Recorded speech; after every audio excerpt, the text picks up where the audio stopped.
God, Father, it is hot. Hold up, there's a hair in my lipstick.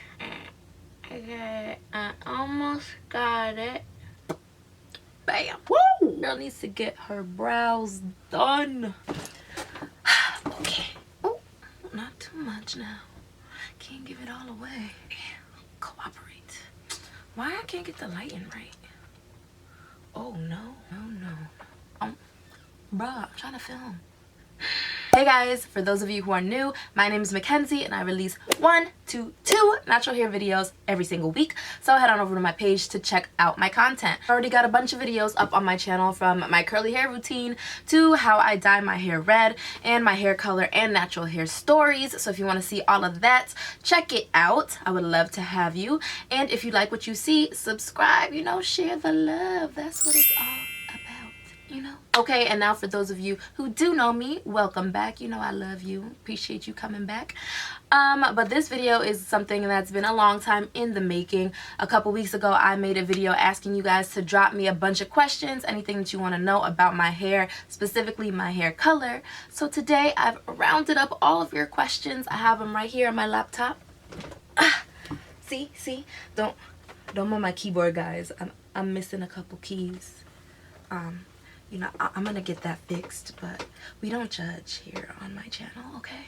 So yeah, today I'm just gonna be answering all of your questions about my hair color, my texture. Like, have I experienced damage? Is my texture different? All of that stuff I'm gonna answer for you today, okay? Oh, and one more thing before we get started. I just wanna remind you guys, kindly, with love, that I am not a hairstylist. I am not a professional. I have not been trained in the science of hair. Everything that I tell you guys comes from my own experience, my own opinions, you know. So my expertise is very limited. So, you know, just take everything I say with a grain of salt, and remember, I'm just a girl with natural hair. That's it. I mean, I know everything, okay?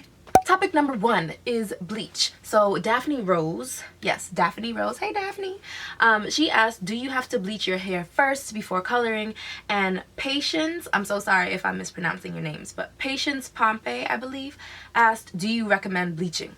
So first things first, I have never used straight up bleach on my hair. Usually when people talk about lightening their hair, they think about bleach and using like a volume developer and all that stuff.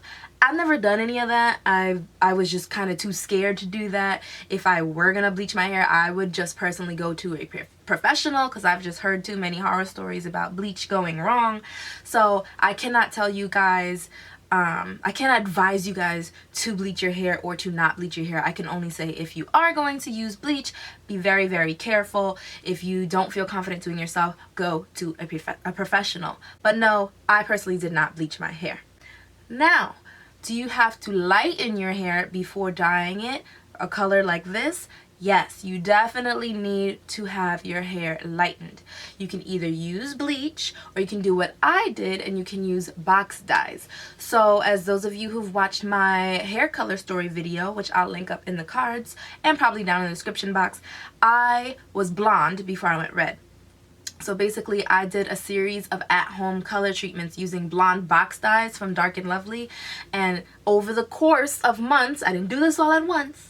Over the course of months, I gradually went from my natural dark color to a lighter brown, to a honey blonde, to a light blonde. And that's the color that I had before I put this red dye on top. So yes, you definitely have to have lightened hair before you try to go red. If you try to go red from dark hair, you might get a tint or a little something something, but it's not going to be vibrant. It's just not. It sucks, but that is what it is. So yes, you do have to lighten your hair. What you can do if you don't want to use straight up bleach is, I believe there's a product called L'Oreal Highlights, something like that. Don't kill me if it's wrong, but I've seen a lot of people on YouTube use that, and basically it's a red hair dye product, but it has bleach already in it, so it kind of skips the whole separate bleach step and it takes you more directly from dark to red hair. So that is another option, but also be mindful that yes, that product does contain bleach. It's not a magic way to lift your dark hair into a red color. That doesn't exist. You're going to need to lighten your hair, and that product only works because it has bleach in it. Topic number 2, how often do I dye my hair? So I'm not very scientific when it comes to dyeing my hair. I kind of just just go by the color. If it's not as vibrant as I want, I'll touch it up. I first dyed my hair red back in September of 2016.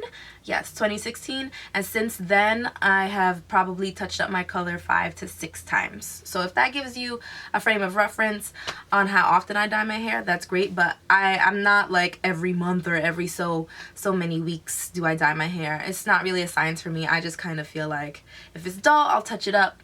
If it's not, I'll let it rock. So it's all personal preference. Topic number 3, how do I prep my hair for dye? Protein treatments in between chemical dyes is the only preparation that I've ever done before dyeing my hair. That was back when I used permanent dyes. I would use a blonde box dye, wait a couple weeks, do a protein treatment to get the strength back in my hair, do another blonde box dye, wait another couple weeks, another blonde box dye, and so on and so forth until I achieve that vibrant blonde that I wanted. Now that I'm red and I use semi-permanent dyes, I don't do any kind of protein treatment or preparation in between. I just slap the dye on. Topic number 4, how long do I keep the dye in my hair? So Damiani, I'm really sorry if I'm butchering your name. Damiani Montero asked, when dyeing your hair with Adore, how long did you keep the Adore in your hair before washing it out? I always leave my semi-permanent hair dye in my hair for at least an hour, sometimes more. The good thing about semi-permanent dyes and vegan dyes is that they're not chemical, so you don't really run the risk of damaging your hair if you leave it on too long. But I find that an hour is more than enough to get the job done and for the color to sink into my hair. So I would say an hour minimum is how long I leave the dye on my hair. Semi-permanent dye. Chemical dye, permanent dye, that's another thing. But for my red, an hour minimum. Topic number 5. This is a big one that you guys have been really wanting to know. Manic Panic or Adore? So Lil Smurf asked, what do you prefer more to get your vibrant red, Manic Panic or Adore? Okay, so I've used the Adore brand way more times than I've used the Manic Panic. I've used Adore several times and I've used Manic Panic only once in that video that I have up on my channel where I review the Manic Panic Vampire Red shade. So that was the one and only time I used that brand, and the dye was great. I love the color, I loved my results. It went on great, it applied easily, but I do find that Manic Panic bleeds a little bit more than Adore. It fades a little bit faster in my opinion, but again, I only used it once. But I think for me, I'll probably just stick to Adore. 1, because I feel like the color lasts longer, and 2, because I prefer the packaging. The Adore comes in the little squeeze bottle, which I feel like is just a lot more convenient, and when you're trying to be neat when you're dyeing your hair. The Manic Panic comes in a screw top jar, and I just find that can get a little messy. So it's not a big difference. I don't hate Manic Panic. You know, I think it's a great product, but for me, I'm cool rocking with Adore. Topic number, I don't know because I lost count of what we were up to, but the next topic is bleeding and fading of red hair. To be blunt, yes, red hair fades, it bleeds. It's annoying, but it is just what it is. It comes with the territory, and you have to be accepting of that if you're going to go red. If that's something that you want to do, your hair will bleed. When you take a shower, you will see pink in the water from the color coming out. A little bit more will come out every time you wash your hair. That's how semi-permanent works. But I will say you minimize bleeding by washing your hair in cool or warm water as opposed to hot. When you use super hot water, the heat opens up the hair cuticle, and then more of that color can escape out into the water, and you'll get more bleeding and your color will fade faster. If you use cooler water, it doesn't have to be cold, but just not piping hot, you know, your color will last longer. You'll just be able to preserve the vibrant hair color that I'm sure you're going for. So that's a good tip. Don't use hot water if you have red hair. And also in general, hot water is not the best for our hair. It's a little too harsh. You will definitely, especially if you sleep on white pillowcases like I do, you will see a little bit of pink rubbing off, staining on your pillowcases. I don't really have too much of an issue with staining on my clothes. 1, I don't wear a lot of white, and 2, if I do wear a white shirt, I'll mostly experience staining just around the collar, and again, it's just a faint pink tint. It's not like a ring of red. So it is something that you should be mindful of. It is annoying, but I think it's worth it to have the color that I want to have. Also, as far as staining goes, you will experience staining of the fingernails and fingertips as you're styling your hair in the weeks right after applying your color. The color will stain your nails, and it just is what it is. But it's nothing too serious. It fades the more you wash your hands, the more you take a shower. The staining on your skin and your fingernails doesn't really last, but it will be there. You will have pink fingertips. Okay, so I thought this was a really good question. Nanette M asked, when you wash your hair or go into a pool, does it bleed all the time? So yes, like I said, it will bleed in the shower when I'm washing my hair. That's normal. As for the pool, so I've only gone into a pool one time since my hair has been red. The color didn't bleed, as in there was no red like in the pool behind me. If that's what you're freaked out about, I wouldn't be freaked out about it. Unless maybe you just retouched your color, then I wouldn't advise getting into a pool. But for me, I didn't leave red in the pool, but what I did notice when I got out of the pool, the chlorine had stripped the red hair dye from my strands, and so I was seeing a lot of the blonde that's underneath my red was peeking through. So my red was very patchy. It was like red and then kind of pink and then kind of blonde and then kind of orange. It was crazy. So yeah, I definitely don't think that chlorine mixes well with red hair or hair dye in general, most likely. So that is something that you want to be cognizant of if you decide to go red. Probably means no swimming, at least not in chlorine. Next topic, how much hair dye do you need? This is a question that is, is very personal to the individual dyeing their hair. I have a ton of hair and it's pretty thick, so I usually get at least 2 boxes or jars or bottles of whatever hair dye I'm using, because the worst thing that you want to do is run out of dye when you're in the middle of dyeing your hair, because then you got gloves on, you got dye all over the place, you can't open the door, let alone get in the car and drive to the store to get more dye, right? So it's just easier, and it just save yourself the headache and get more than 1 box so that you can, you always want to be safe than sorry. Also keep in mind that that's how people end up with patchy, like bad looking color jobs, because the color isn't evenly distributed throughout their hair. So you always want to have multiple bottles on deck. And if you don't use them when you're dyeing your hair, it's fine. Stash them in your closet and then just use them the next time when you're touching up. Next topic is my roots. A lot of you guys ask, my roots, why are they not red? Why don't I dye my roots? I'll actually probably be making a separate video on this more in depth, but for now I'll just say that as much as I love my red, I do plan on going back to my natural color, and so I'm currently letting the red grow out. I know, don't kill me, don't kill me. I know you guys love the red and I love it too, but I just miss that look of all black hair. And so yes, that is why I am not touching up my roots, because my goal is to just let it grow out until it drives me crazy enough where I just dye it back dark. At least that is the plan for right now. We'll see if I have a change of heart, but there you go. That's the answer on why my roots are not red. Next topic, does my hair feel dry? So, Akela C asked, do you feel your hair getting drier with each use of dye or rinse? Someone, that's their username, asked, does your hair feel hard and stripped after co-wash and deep conditioning? Whenever I use color, it feels horrible, dry, and very tangled. So to answer your guys' questions, no, my hair does not feel dry after I use the Manic, Panic, or Adore. Keep in mind that these are vegan and semi-permanent dyes. They are not chemical processes. So when you guys see me touching up my hair, I can do that as many times as I want because I'm not chemically altering my hair. Think of a semi-permanent or a vegan dye as just staining your hair color. So I'm not stripping anything else off my hair like I did when I went blonde. I'm just depositing color on top. So it's not drying my hair any further. It's not damaging my hair. It's not making it feel hard and brittle. And then both products, Adore and Manic Panic, they have a good amount of slip. So if anything, after I use those products, I feel that my hair feels pretty moisturized and soft.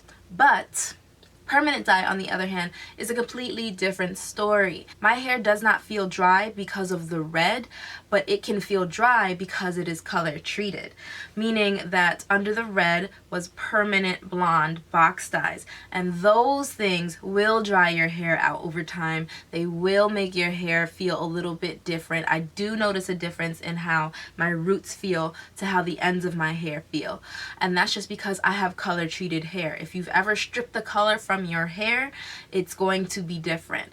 Now there are levels. Some people have stripped a lot of color from their hair, or if they've done their color processes back to back to back to back, and so their hair gets damaged. It feels horrible.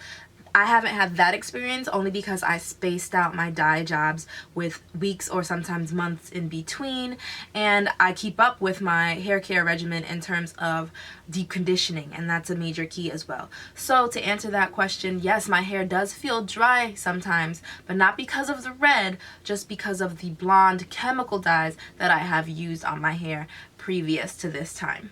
Also keep in mind that your hair is going to feel dry sometimes. Natural hair is naturally dry. That just is what it is. You have to moisturize, you have to seal in your moisture, you have to deep condition, or at least in my opinion, I suggest deep conditioning. Okay, sorry guys, my camera cut out, technical difficulties. But yeah, basically it's important to also remember that colored or not, natural hair is naturally dry. So there are definitely going to be periods where you experience dryness, where you feel like your hair doesn't feel like what you know that it should feel like, or what it doesn't live up to the potential that you have seen it at before.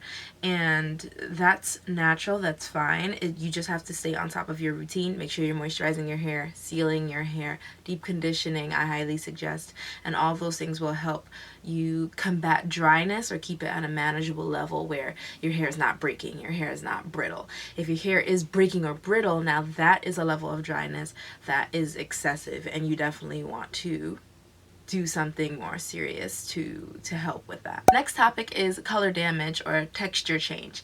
So a lot of you wanted to know if I've ever experienced any change in my curl pattern since going blonde or since using chemical dyes, and thankfully we thank God that no, I haven't had any experience with color damage or any changes to my curl pattern, any loosening of my curl pattern or anything like that. Now I do have areas on my head where my curls are looser than other areas, but that's just naturally how my hair has always been since I've been natural. The curls on the nape of my neck are looser than the curls here. The curls in the front and the top of my head are looser than the curls on the side. I just have multiple textures, and most of us do have at least 2 or more different textures or curl patterns on our head, so that's perfectly fine. But what happens sometimes when people get their hair chemically colored using either bleach or dyes, if they leave the color on for too long, if they get obsessed with color where they're coloring every day or, you know, every week or something, and they're not keeping up with their hair routine in terms of protein treatments and deep conditioning and moisturizing and all those things, sometimes people can experience color damage where their hair loosens, it gets stringy, it might be straight in some areas and curly in some areas and wavy in other areas, and it just stops looking like what they know their hair to be. And that's basically what's color damage. So no, I've never had any experience with that, and I think a big factor in me being able to color my hair and keep it healthy, keep it intact, is because I space out my chemical color processes. If you're trying to go blonde, don't try to do it in a day. Space it out over a couple weeks to a month to maybe several months. That is always how you're going to get your best results. They're slower, but they're safer. Now, I didn't experience any change in the curl pattern of my hair or texture change, but what I did notice is the feel of my hair is different. So obviously, because of color, you are opening the hair cuticle and changing it, and so that does leave it feeling different than your natural hair. And what I mean by that is when I feel the hair at my roots, it does feel smoother and sometimes softer, and the hair down here, it still feels soft, but it definitely feels a little bit coarser, if that makes sense. And I think that's just from the hair cuticle being chemically altered. It's different. Dyeing your hair in any form is essentially damaging, you know, it's changing the integrity of your hair, which is damage. Even if you don't see a change in your curl pattern, even if your hair doesn't fall out of your head, God forbid, it's still technically damaging the way that your hair is naturally set up to be, because you're messing with, you know, you're messing with the hair cuticle and everything. So I do notice that the colored ends, the ends of my hair they're a little bit more, they're a little bit coarser than my roots. It's nothing drastic, but it just comes with the territory of having color treated hair. So that is the one change that I can say I do notice since dyeing my hair. Okay guys, so this was a longer video obviously, but that's just because I really wanted to address all of the questions that I've been asked. You guys have been really good about leaving comments and letting me know what kind of content you want to see, and that's what I want to provide. So I hope this was helpful for somebody. Give me a thumbs up if it was. Please let me know. And I tried to be as detailed and thorough in my explanations as possible, but if I missed something or you still have a question, please pop down and leave me another comment. I try to reply, as you guys know. Also, hit me up on Instagram. I reply to direct messages. I reply to appropriate direct messages. Yeah, just hit me up on Instagram. That is at Kenzie_Kens1. You can always reach me there. You can always reach me here. And of course, subscribe to my channel if you haven't already done so. I mean, come on. That's about it for this video, guys. Thank you, and until next time, bye!